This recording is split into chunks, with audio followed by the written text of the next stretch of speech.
BPSC maker के इस नए एपिसोड में आप सभी का स्वागत है। आज के इस वीडियो में 4 अगस्त 2022 से संबंधित बिहार करंट अफेयर्स और साथ ही राष्ट्रीय और अंतर्राष्ट्रीय घटनाओं से करंट अफेयर्स के जितने भी प्रश्न बनेंगे संबंधित सारी जानकारी आपको विस्तार पूर्वक दिया जाएगा। इस श्रृंखला के सारे वीडियो बिहार की प्रतियोगी परीक्षाओं के दृष्टिकोण से आपके लिए काफी ज्यादा महत्वपूर्ण है, तो रेगुलर बेसिस पर आप यहाँ पर इस श्रृंखला को फॉलो कर सकते हैं और चीजों को बेहतर तरीके से प्रिपेयर कर सकते हैं। अब यहाँ पर हम आ चुके हैं पिछले वीडियो के प्रश्न पे। ये प्रश्न आपसे पिछले वीडियो में पूछा गया था। प्रश्न था कि हाल ही में राष्ट्रमंडल खेल यानी कि कॉमनवेल्थ गेम्स 2022 के उद्घाटन समारोह के लिए ध्वजवाहक के रूप में किन्हें नामित किया गया था भारत द्वारा। एक्चुअली यहाँ पे इंडिकेट करना था भारत द्वारा, तो राइट आंसर था हमारा option number A, Manpreet Singh और पीवी सिंधु। तो इस आधार पर देखें तो इसका राइट आंसर जो फाइनल आंसर बनेगा ये बनेगा ऑप्शन नंबर ए, यानी कि उपयुक्त में से एक से अधिक। तो बीपीएससी एग्जाम में 5 विकल्प के साथ प्रश्न पूछा जाता है, तो 5वां ऑप्शन को भी आपको ध्यान रखना चाहिए। तो ऑप्शन नंबर ई यहाँ पर इस प्रश्न का राइट आंसर था। राष्ट्रमंडल खेलों की बात करें तो ये इसका 22वां संस्करण है और भी कई सारे फैक्ट यहाँ से हमने आपको बताया था कि इसका शुभांकर क्या है। तो इस वर्ष 2022 का शुभांकर है पेरी। प्रत्येक 4 वर्षों के अंतराल पर ये राष्ट्रमंडल खेलों का आयोजन होता है। अब यहाँ पर आगे बढ़ने से पहले आपको बता दूं कि हमारे जितने भी स्टडी मटेरियल और नोट्स वगैरह है सभी के सभी आप बीपीएससी मेकर ऐप पर विजिट करके डाउनलोड कर सकते हैं और साथ साथ सभी का लिंक इस वीडियो के डिस्क्रिप्शन में है, आप चाहें तो वहां से भी डाउनलोड कर सकते हैं। अब यहाँ पर हम आ चुके हैं आज के इस वीडियो के पहले प्रश्न पे। हमारा पहला प्रश्न है कि हाल ही में बिहार इंजीनियरिंग विश्वविद्यालय के पहले कुलपति कौन बनाए गए हैं। प्रश्न है कि हाल ही में बिहार इंजीनियरिंग विश्वविद्यालय के पहले कुलपति किन्हें नियुक्त किया गया है। तो राइट आंसर होगा ऑप्शन नंबर ए, यानी कि सुरेश कांत वर्मा। आपको बता दूं कि हाल ही में प्रोफेसर सुरेश कांत वर्मा बिहार इंजीनियरिंग विश्वविद्यालय के पहले कुलपति बनाए गए हैं।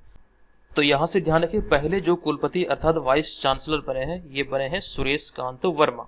अब चलेंगे यहाँ पर अगले पॉइंट में। उनके कार्यकाल की बात करें तो उनका कार्यकाल अगले 3 साल का होगा और सुरेश कांत वर्मा बिहार के गया जिले के रहने वाले हैं। हमारा नेक्स्ट पॉइंट यहाँ पर यह है कि एक रिपोर्ट के अनुसार बिहार का सबसे बड़ा एजुकेशन हब पटना है, जबकि दूसरे स्थान पर दरभंगा है। ये जानकारी हमने आपको 2021 में जो करंट अफेयर्स का एक वीडियो के माध्यम से आपको बताया था कि बिहार का दूसरा सबसे बड़ा एजुकेशन हब दरभंगा है और दरभंगा में ही राज्य का दूसरा तारामंडल का निर्माण हो रहा है।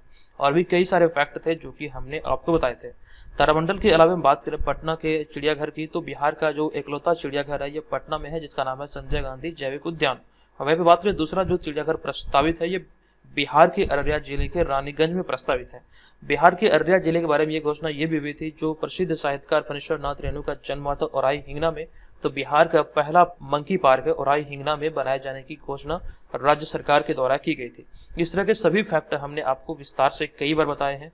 रेगुलर बेसिस पर अगर आप वीडियो को देखते होंगे तो निस्संदेह ही आपके एग्जाम में ये आपको फायदा देने वाला है। अब यहाँ पर हमारा अगला दूसरा और सबसे महत्वपूर्ण प्रश्न है कि हाल ही में किनके द्वारा बिहार स्टार्टअप पॉलिसी 2022 से लॉन्च किया गया। बहुत इंपॉर्टेंट प्रश्न है। इस प्रश्न का हमारा राइट आंसर होगा वर्तमान उद्योग मंत्री सैयद शाहनवाज हुसैन द्वारा इसे बिहार स्टार्टअप पॉलिसी 2022 को लॉन्च किया गया। आप यहाँ पर इमेज में भी देख सकते हैं। आपको जानकारी यहाँ पर ये दे दूं कि हाल ही में बिहार के उद्योग मंत्री सैयद शाहनवाज हुसैन, यहाँ पे मे नहीं बल्कि ने होना चाहिए, सैयद शाहनवाज हुसैन ने उद्योग विभाग की बिहार स्टार्टअप पॉलिसी 2022 को लॉन्च किया है। अगला पॉइंट यहाँ पर यह है कि इस दौरान उन्होंने स्टार्टअप पोर्टल का भी लोकार्पण किया और इस पॉलिसी के तहत चुने गए हर स्टार्टअप को 10 लाख रुपए तक का सीड फंड मिलेगा और यह फंड 10 साल तक पूरी तरह ब्याज मुक्त रहेगा।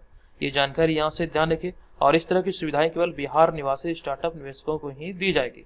तो इनसे संबंधित ये सारे फैक्ट को आपको यहाँ से ध्यान रखना है कि 10 लाख रुपए तक का सीड फंड मिलेगा, जो कि 10 साल तक ये पूरी तरह से ब्याज मुक्त रहेगा। ऐसी ही जानकारी हमने आपको कुछ दिन पहले दिया था।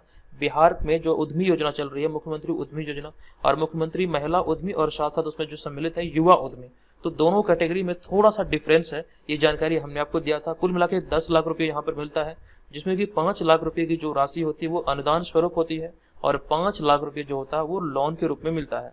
और महिला कैटेगरी का जो ऋण है वो पूरी तरह से ब्याज मुक्त ऋण है, लेकिन वहीं पे युवा कैटेगरी की बात करें तो 1% का ब्याज देना है और ये 84 किस्तों में देने का प्रावधान है। तो उद्यमी योजना के बारे में हमने आपको कई बार विस्तार से बताया है। आई होप कि आप इन सारे चीजों को याद रखेंगे। यहाँ पर ऑप्शन नंबर ए में आप देख रहे हैं तारकिशोर प्रसाद, जो कि बिहार के उप मुख्यमंत्री हैं और इस साथ साथ रेणु देवी। वर्तमान में बिहार में 2 उप मुख्यमंत्री हैं, तारकिशोर प्रसाद और रेणु देवी। फागू चौहान की बात करें तो बिहार के वर्तमान राज्यपाल हैं फागू चौहान। तो इस तरह के सभी फैक्ट को नोट कीजिएगा, चेन बना के याद रखिएगा। अगला होगा तीसरा प्रश्न। ये प्रश्न है कि हाल ही में बिहार के मुख्यमंत्री नीतीश कुमार ने रघुनाथपुर स्टेशन का नाम, देखिए यहाँ पे 2 बार स्टेशन लिखा गया है, तो हाल ही में मुख्यमंत्री नीतीश कुमार ने रघुनाथपुर स्टेशन का नाम स्थानीय मंदिर के नाम पर रखने का निर्णय लिया है। बताएं कि यह किस जिला में स्थित है, यानी कि रघुनाथपुर स्टेशन किस जिला से संबंधित है। तो इस प्रश्न का जो हमारा राइट आंसर होगा, देखिए विकल्प में थोड़ी सी यहाँ पर टाइप करने में मिस्टेक हुई है, तो आप लोगों को सुधार करना है। यहाँ पर जो इसका राइट आंसर होगा, यहाँ पर बक्सर, आप लोग ध्यान रखिएगा, इसका राइट आंसर है बक्सर। बक्सर जिला में ये रघुनाथपुर रेलवे स्टेशन स्थित है। तो आप यहाँ पर चुन सकते हैं इनमें से कोई नहीं उपयुक्त में से एक से अधिक, ऑप्शन नंबर ई को, क्योंकि इस तरह का अगर कंफ्यूजन आपके एग्जाम में हो, बीपीएससी एग्जाम में, तो ऑप्शन नंबर ई को आप चुन लेंगे। आपको यहाँ पर जानकारी दूं, देखिए यहाँ पर सुधार करते हुए ऑप्शन नंबर ई कर लीजिएगा आप लोग, विकल्प ई यहाँ पर इसका सही होगा।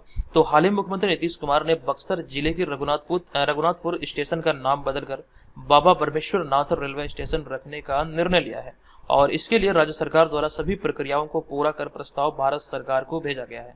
जो कि आपको ये ध्यान रखना कि ये रघुनाथपुर रेलवे स्टेशन जो संबंधित है बिहार के बक्सर जिले से संबंधित है।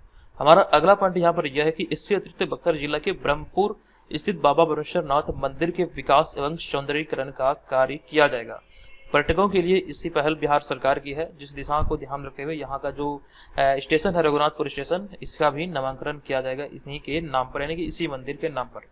अगला पॉइंट यहाँ पर ब्रह्मेश्वर नाथ मंदिर के बारे में हमने शामिल किया है कि ब्रह्मेश्वर नाथ मंदिर भगवान शिव का प्राचीन मंदिर है, और ऐसी मान्यता है कि भगवान ब्रह्मा के द्वारा ही इस मंदिर की स्थापना कराई गई थी, जिसके कारण इस मंदिर का नाम ब्रह्मेश्वर नाथ मंदिर पड़ा है। ऐसी मान्यता, हालांकि ये सारी चीजें एग्जाम में नहीं पूछी जाएगी, लेकिन हमने जानकारी पर्पज से ये 2 पॉइंट को यहाँ पर ऐड किया है। ये वाला पॉइंट एग्जाम में पूछे जा सकते हैं। ये भगवान शिव को ये समर्पित है, भगवान शिव की एक प्राचीन मंदिर है। अगला होगा यहाँ पर हमारा चौथा प्रश्न, लेकिन उससे पहले हम बक्सर की थोड़ी सी चर्चा कर लेते हैं।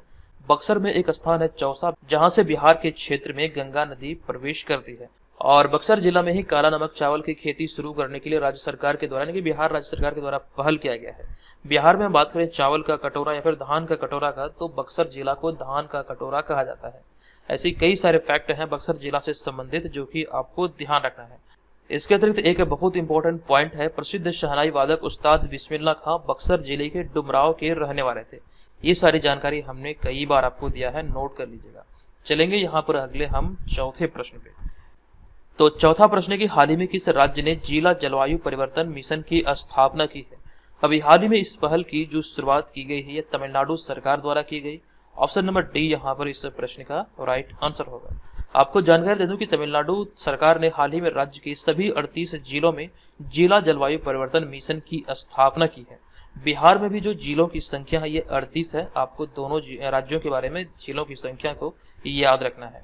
और इसके तहत हम कुछ पॉइंट की बात करें तो इसके तहत आपको ध्यान रखना है कि संबंधित जिला के अधिकारी जलवायु अधिकारी के रूप में कार्य करेंगे एवं जलवायु परिवर्तन से संबंधित अनुकूल योजना तैयार करेंगे तथा कम कार्बन जलवायु लचीला और विकास योजनाओं के लिए प्रयास करेंगे। जो कि यहाँ पर जो आपको याद रखना है ये तो संबंधित है जलवायु परिवर्तन से, लेकिन जो इम्पोर्टेंट पॉइंट होगा संबंधित जिला का जो जिला अधिकारी होंगे वही कर सकते हैं जलवायु परिवर्तन अधिकारी के रूप में कार्य करेंगे। तो यहाँ से आपको इस पॉइंट को ध्यान रखना। और ऐसी पहल जो है ये तमिलनाडु सरकार की एक पहल है जो कि राज्य के सभी 38 जिलों में लागू होगी।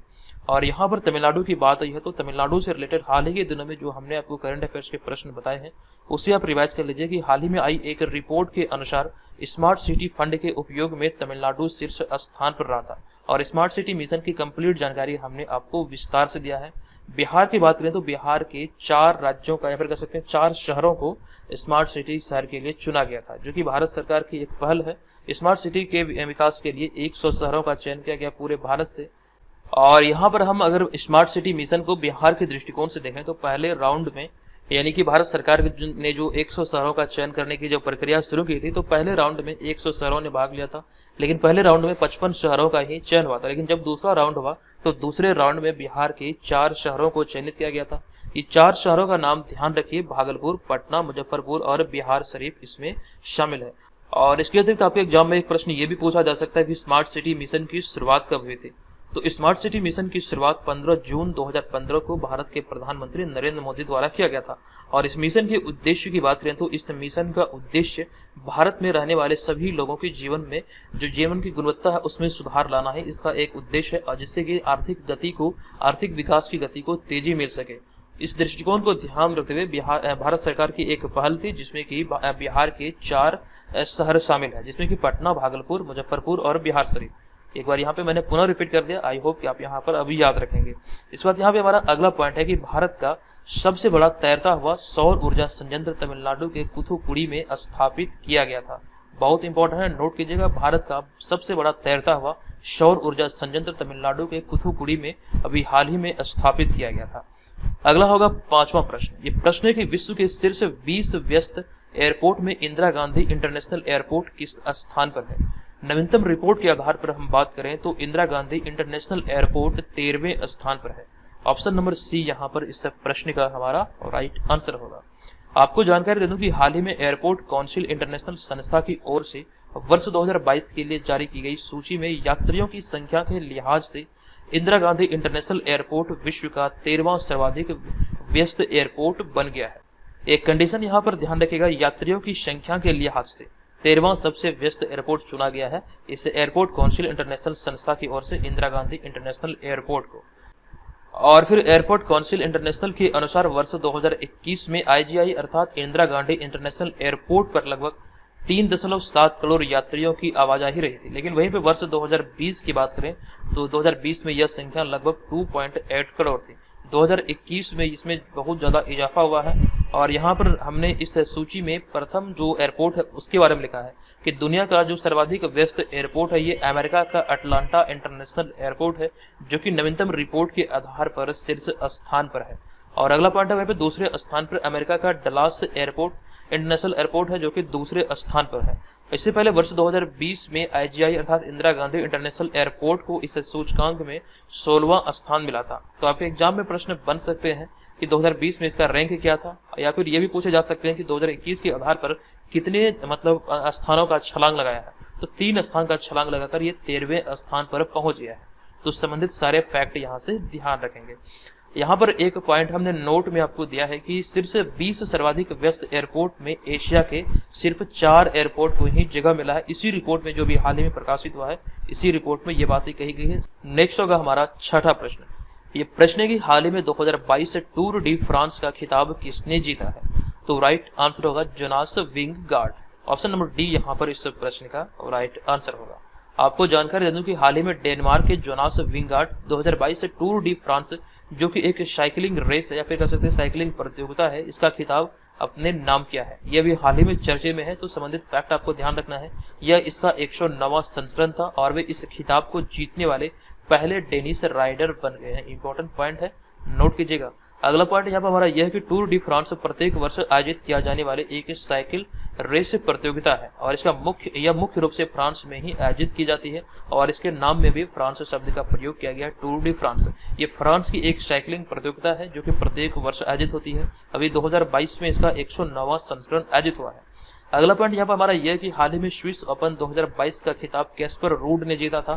कंप्लीट जानकारी यहाँ से हमने आपको दिया था, आपको याद होगा। नेक्स्ट होगा हमारा 7वां प्रश्न। ये 7वां प्रश्न कि हाल ही में फैमिली डॉक्टर प्रोजेक्ट लागू करने का निर्णय किस राज्य सरकार ने लिया है। तो ऐसी घोषणा या फिर कह सकते हैं ऐसी पहल करने का निर्णय अभी हाल ही में लिया गया है आंध्र प्रदेश सरकार के द्वारा। ऑप्शन नंबर बी यहाँ पर इस प्रश्न का हमारा राइट आंसर होगा। आपको जानकारी दे दूं कि हाल ही में आंध्र प्रदेश सरकार द्वारा फैमिली डॉक्टर प्रोजेक्ट लागू करने का निर्णय लिया गया है, जिसका उद्देश्य ग्रामीण क्षेत्रों में स्वास्थ्य सेवाओं का सही करना है। ग्रामीण क्षेत्रों में जिस प्रकार से स्वास्थ्य सेवाएं हैं उसको बेहतर करने के लिए भी हाल ही में आंध्र प्रदेश सरकार की एक पहल है। इस पहल का नाम दिया गया फैमिली डॉक्टर पहल या फिर प्रोजेक्ट। इसके तहत यहाँ पे हमारा अगला पॉइंट है कि इस परियोजना को 15 अगस्त 2022 से लागू किया जाएगा। और अब यहाँ पर हम एक्स्ट्रा फैक्ट की बात करें जो कि आंध्र प्रदेश से संबंधित है, तो हमारा पहला पॉइंट ये होगा कि Skoch state of government ranking में आंध्र प्रदेश को पहला स्थान मिला था। हाल ही में ये जानकारी हमने आपको दिया था। नेक्स्ट पॉइंट है कि आंध्र प्रदेश की जानवी तांगेती सबसे कम उम्र की एनालॉग अंतरिक्ष यात्री बनी है। अगला पॉइंट है कि ईज ऑफ डूइंग बिजनेस 2022 में आंध्र प्रदेश शीर्ष स्थान पर रहा है। तो ये भी जानकारी यहाँ से रखें। ईज ऑफ डूइंग बिजनेस 2022 की जो रिपोर्ट आई, आंध्र प्रदेश इस मामले में प्रथम स्थान पर रहा है। आंध्र प्रदेश के बारे में एक जानकारी आपको ये भी दे दूं कि आंध्र प्रदेश ही पहला ऐसा राज्य है जहां पर भारत का पहला ओपन यूनिवर्सिटी खुला था। आंध्रा ओपन यूनिवर्सिटी भारत का पहला खुला विश्वविद्यालय है, यानी कि पहला ओपन यूनिवर्सिटी है, नोट कीजिएगा। नेक्स्ट होगा हमारा 8वां प्रश्न। ये 8वां प्रश्न हमारा यहाँ पर है कि निम्नलिखित में से किसने हाल ही में फार्मूला 1 से संन्यास लेने की घोषणा की है। फार्मूला 1 एक रेसिंग प्रतियोगिता है, इससे अभी हाल ही में संन्यास लेने की घोषणा की गई है सेबेस्टियन वेटल के द्वारा। ऑप्शन नंबर डी यहाँ पर इस प्रश्न का राइट आंसर होगा। आपको जानकारी दे दूं कि हाल ही में फार्मूला 1 खिलाड़ी सेबेस्टियन वेटल ने संन्यास लेने की अपने संन्यास की घोषणा की है। और आपको ये ध्यान रखना, वे जर्मनी के रहने वाले हैं और वे अब तक 4 बार के फार्मूला वर्ल्ड चैंपियन रह चुके हैं, जिन्होंने अभी हाल ही में कह सकते हैं संन्यास लेने की घोषणा की है। और फार्मूला 1 की हम बात करें तो फार्मूला 1 कार रेस की एक ऐसी श्रृंखला होती है जिसे कि ग्रैंड प्रिक्स के रूप में भी जाना जाता है। मुख्य रूप से कार रेस की एक श्रृंखला है जो कि आप यहाँ से ध्यान रखेंगे। अब यहाँ पर अगले पॉइंट में कुछ प्रमुख हम बात करें ग्रैंड प्रिक्स की, जो भी हाल ही में आयोजित हुए थे और जिसका परिणाम आया है, तो यहाँ से एग्जाम में प्रश्न बनने की प्रबल संभावना है। इसके तहत हमारा जो पहला पॉइंट है कि हाल ही में 2022 से फ्रेंच ग्रैंड प्रिक्स का खिताब मैक्स वर्स्टेपन ने जीता। दूसरा है कि ब्रिटिश से formula 1 grand prix Carlos Sainz ने जीता। और अगला है फार्मूला 1 2022 से Monaco grand prix Sergio Perez ने जीता है। तो ये सभी जो तीनों पॉइंट आप यहाँ पे देख रहे हैं, तीनों अति महत्वपूर्ण है। चलेंगे अगले हम यहाँ पर 9वें प्रश्न पे। हमारा यहाँ पे 9वां प्रश्न होगा कि हाल ही में इंटरनेशनल क्रिकेट काउंसिल अर्थात आईसीसी ने किन देशों को सदस्यता प्रदान की है। अब यहाँ पर इस प्रश्न पे आपको एक ट्रिक मैं बताने वाला हूँ। देखिए यहाँ पर आपके प्रश्न में प्रयोग किया गया है एक शब्द का किन शब्द का प्रयोग किया, किन देशों को। तो यहाँ से एक प्रकार से अनुमान लगा सकते हैं कि एक से अधिक देश हो सकते हैं, क्योंकि यहाँ पे किन देशों शब्द का प्रयोग किया गया है। तो ऐसी स्थिति में अगर आप ये प्रश्न बीपीएससी एग्जाम में देख रहे हैं जहाँ पर 5 ऑप्शन हो, तो आंख मूंद के इस प्रश्न का राइट आंसर आप मारेंगे ऑप्शन नंबर ई को, क्योंकि यहाँ से आप समझ सकते हैं कि एक से अधिक विकल्प सही होगा। तो एक से अधिक रहेगा, 2 या 3 रहेगा या फिर 4 रहेगा। तो ऐसी स्थिति में आपका ऑप्शन नंबर ई ही सही होना निर्धारित होता है। तो जब भी आपको लगे कि बहुवचन इसका आंसर हो सकता है, यानी कि एक से अधिक आंसर हो सकता है, तो उस स्थिति में आप चयन करेंगे ऑप्शन नंबर ई का, क्योंकि यहाँ पे हम बात करें तो इसमें 3 मतलब देशों को इसमें शामिल किया गया अभी हाल ही में। अब ये 3 देश कौन कौन से हैं, तो ये है उज्बेकिस्तान, आइवरी कोस्ट और कंबोडिया। तो ABC इस प्रश्न का राइट आंसर होगा। आपको जानकारी दे दूं कि अंतर्राष्ट्रीय क्रिकेट परिषद अर्थात इंटरनेशनल क्रिकेट काउंसिल ने हाल ही में 3 देशों को एसोसिएट सदस्य का दर्जा दिया है। और इसके तहत आपको ध्यान रखना, उज्बेकिस्तान, कंबोडिया और आइवरी कोस्ट, ये 3 नए देश इसमें शामिल हुए हैं। और ये जो फैसला भी हुआ है, तो बर्मिंघम में आईसीसी की वार्षिक बैठक के दौरान यहाँ पर इसका निर्णय लिया गया। इंग्लैंड के बर्मिंघम में ये अभी आयोजित हुआ था, जहाँ पर ये निर्णय लिया गया है। और यहाँ पर हमारा अगला पॉइंट है कि इसके साथ ही आईसीसी के सदस्य देशों की संख्या कुल 108 हो गई है, और जिसमें कि 96 एसोसिएट सदस्य हैं। ये जानकारी 108 सदस्यों के बारे में हमने 2-3 दिन पहले भी आपको दिया था। हमारा यहाँ पे अगला पॉइंट है इंटरनेशनल क्रिकेट काउंसिल अर्थात आईसीसी की जो स्थापना हुई थी, ये 15 जून 1909 को हुआ था। आप लोग नोट कीजिएगा, 15 जून 1909 को आईसीसी की स्थापना हुई थी। और इसका जो मुख्यालय ये दुबई संयुक्त अरब अमीरात में है। और वर्तमान में इसके अध्यक्ष की बात करें तो ग्रेग बार्कले, जो कि न्यूजीलैंड के हैं, इसके अध्यक्ष हैं। और जोफ एर्लाडिस ऑस्ट्रेलिया के हैं, ये इसके सीईओ हैं। इसके पहले जो आईसीसी के सीईओ थे ये थे मनोज साहनी के इस्तीफा के बाद जोफ एर्लाडिस आईसीसी के नए सीईओ बने थे। अंतरिम तौर पर पहले चुने गए थे, लेकिन हाल में मुख्य रूप से इन्हें आईसीसी का सीईओ बनाया गया है। अब यहाँ पर अगला होगा हमारा 10वां प्रश्न। ये प्रश्न है कि हाल ही में किस राज्य में बोनालू महोत्सव आयोजित हुआ है। बहुत इंपॉर्टेंट है, ये महोत्सव वाले प्रश्न एग्जाम में बनते हैं। तो बोनालू महोत्सव की बात करें तो ये किस राज्य से संबंधित है। तो राइट आंसर होगा तेलंगाना, ऑप्शन नंबर बी यहाँ पर इस प्रश्न का राइट आंसर होगा। हाल ही में बोनालू महोत्सव की शुरुआत जो हुई है तेलंगाना में हुई है। और बोनालू महोत्सव की बात करें तो ये माँ महाकाली की पूजा से संबंधित है। ये फैक्ट याद रखेंगे, ये पूजा किससे संबंधित है, तो माँ महाकाली की पूजा से ये संबंधित है। तेलंगाना के बारे में जो हाल ही के दिनों में करंट अफेयर्स के प्रश्न बने हैं, उनमें सबसे महत्वपूर्ण है कि तेलंगाना सरकार ने भी हाल ही में टी हब सुविधा खोली है। और एनटीपीसी ने भारत की सबसे बड़ी तैरती हुई सौर ऊर्जा परियोजना तेलंगाना में शुरू की है। और इसके अतिरिक्त एक पॉइंट ये भी है कि तेलंगाना ने 100% आबादी को कोविड-19 की पहली डोज लगाने का लक्ष्य हासिल कर लिया है। तो अगला प्रश्न है कि हाल ही में भारतीय भाषा प्रौद्योगिकी को बढ़ावा देने के लिए किस प्रौद्योगिकी संस्थान ने निलंबनी केंद्र लॉन्च किया है। तो राइट आंसर होगा आईआईटी मद्रास अर्थात ऑप्शन नंबर सी। आपको जानकारी दे दूं कि हाल ही में भारतीय प्रौद्योगिकी संस्थान आईआईटी मद्रास ने भारतीय भाषा प्रौद्योगिकी को बढ़ावा देने के लिए भारत में निलंबनी केंद्र का शुभारंभ किया है। ये आपको यहाँ से ध्यान रखना है। हमारा अगला पॉइंट है कि इसका उद्घाटन इन्फोसिस के सह संस्थापक चंदन नीलेकनी के द्वारा किया गया। और आईआईटी मद्रास की बात करें तो आईआईटी मद्रास के बारे में हाल ही में मैंने आपको एक प्रश्न ये भी बताया था कि आईआईटी मद्रास ने सेप्टिक टैंक को साफ करने के लिए रोबोट विकसित किया है। ये जानकारी आपको यहाँ से ध्यान रखना है। ये प्रश्न की हाल ही में डीपी वाहलांग किस राज्य के नए मुख्य सचिव बने? तो राइट आंसर होगा ऑप्शन नंबर बी यानी कि मेघालय। आपको जानकारी दे दूं कि हाल ही में डीपी वाहलांग को मेघालय का मुख्य सचिव बनाया गया है। जबकि बात करें बिहार के मुख्य सचिव की तो आमिर सुबहानी बिहार के मुख्य सचिव हैं, जो कि वर्तमान में है और ये बिहार के सिवान जिले के रहने वाले हैं। अगला पॉइंट हमारा यहाँ पर यह है कि बांस में रहने वाले चमगादड़ की एक नई प्रजाति मेघालय में ही मिली है। यहीं पर इसकी नई प्रजाति का खोज हुआ है। अगला पॉइंट है कि हाल ही में मेघालय में लिविंग रूट ब्रिज को यूनेस्को की विश्व धरोहर सूची में शामिल किया गया। तो हाल ही के करंट अफेयर्स की श्रेणी में आपसे रख सकते हैं। ये सभी फैक्ट आपके एग्जाम में पूछे जा सकते हैं। अब यहाँ पर हम बढ़ेंगे आज के इस वीडियो के प्रश्न की ओर। आज की इस वीडियो के प्रश्न पे जाने से पहले आपको बता दूं कि जो लोग बिहार में आयोजित होने वाले बीपीएससी, बिहार एसएससी आदि एग्जाम की तैयारी में लगे हैं तो ऑनलाइन टेस्ट सीरीज को ज्वाइन करें। खास करके बीपीएससी के लिए जो 50 प्रैक्टिस सेट की श्रृंखला है, आप इसे ज्वाइन करके आप यहाँ पर अपनी तैयारी का सही तरीके से आकलन कर सकते हैं। और हमारे कोर्स के तहत सभी मटेरियल को प्राप्त करने के लिए बीपीएससी मेकर ऐप पर विजिट करके आप वहां पर कोर्स को बाय कर सकते हैं। और अगर हम बात करें एसएससी सीजीएल की तो इसके लिए जो साप्ताहिक प्रैक्टिस पेपर है ये आयोजित हो रहा है। इसका 4 पेपर अभी तक आयोजित हो चुका है। अगर आप इसे ज्वाइन करेंगे तो आपको पुराना भी सारा मिल जाएगा। तो बहुत सारे लोग इसे ज्वाइन कर चुके हैं, तो आप भी इसे ज्वाइन कर सकते हैं। ये प्रत्येक सप्ताह को आपको संडे को मिलता है। हम यहाँ पर चलेंगे आज के इस वीडियो के प्रश्न पे। आज के इस वीडियो का हमारा प्रश्न है कि बिहार सरकार ने हाल ही में मछलियों के उत्पादन में वृद्धि के लिए किस योजना की शुरुआत की है? संबंधित सारी जानकारी हमने आपको यहाँ से दिया है। बताएं इस प्रश्न का राइट आंसर क्या होगा। तो मिलेंगे नेक्स्ट वीडियो में, तब तक के लिए धन्यवाद।